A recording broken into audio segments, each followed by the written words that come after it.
parole est à Monsieur Da Silva pour le groupe Renaissance.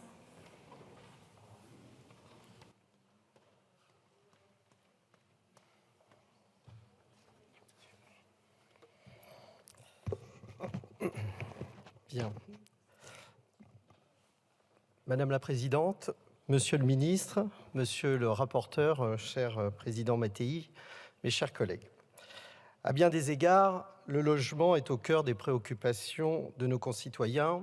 Premier poste de dépenses des ménages, il est aussi premier facteur d'intégration sociale, ça a été dit.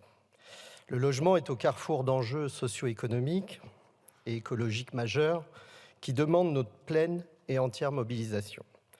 C'est pourquoi je tiens dès à présent à remercier le groupe démocrate de nous donner l'occasion d'évoquer cet enjeu qui doit nous pousser plus que jamais à l'action. On le sait, le logement traverse aujourd'hui une crise complexe. Elle est avant tout une crise structurelle révélée par une forte inflation qui, quand on regarde 15-20 ans en arrière, remet finalement les taux de prêt immobilier à un niveau que l'on pourrait qualifier de normal. De normaux, en tout cas. Les vraies raisons structurelles sont la rareté, la cherté du foncier et un déficit de production de logements accessibles depuis trop longtemps. Cette proposition de résolution identifie les leviers essentiels qui permettent d'ouvrir les portes du logement à tous nos concitoyens. Oui, nous devons concentrer nos efforts sur la construction de logements abordables grâce à des politiques incitatives et ambitieuses pour encourager les investissements en palliant les freins structurels. Oui, nous devons appeler, Monsieur le Ministre, le gouvernement à engager avec le secteur bancaire une réflexion plus globale sur l'accès au crédit des particuliers, car il demeure la condition sine qua non pour des primo-accédants, mais aussi pour des jeunes propriétaires privés de mobilité, faute d'avoir suffisamment remboursé leur crédit immobilier. Oui à la réhabilitation de logements vacants, encore faut-il les répertorier, savoir de quoi on parle précisément. Et oui à la conversion de locaux professionnels désaffectés en habitation, c'est-à-dire favoriser l'optimisation de fonciers bâtis inopérants. Mais il nous faut sans doute sortir du cadre habituel et aller encore plus loin, être plus innovant pour préparer l'avenir du logement pour les décennies à venir, sans toujours recourir à la dépense publique.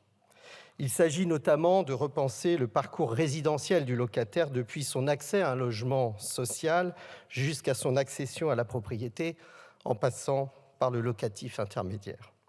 Un objectif dont les politiques publiques se sont éloignées et se retrouvent aujourd'hui dépassés, ne parvenant plus à loger ou reloger plus de 2 400 000 demandeurs dans le parc social. Le logement social est trop souvent considéré comme une solution permanente, même pour des ménages dont les ressources leur permettraient de se loger en dehors du parc HLM. Avec 5,2 millions de logements sociaux, soit une valeur d'actifs de plus de 500 milliards d'euros, la capacité d'emprunt des bailleurs est pourtant sous-évaluée. Il y a là une piste de réflexion à mener pour assurer une liquidité des bailleurs sociaux, des actifs des bailleurs sociaux. Tous ces phénomènes, conjugués à un déficit chronique d'offres, entraînent des conséquences alarmantes, au premier rang desquelles l'inaccessibilité des nouveaux demandeurs au logement social, notamment les jeunes actifs, avec pour conséquence indirecte un frein à l'insertion professionnelle, faute de mobilité géographique.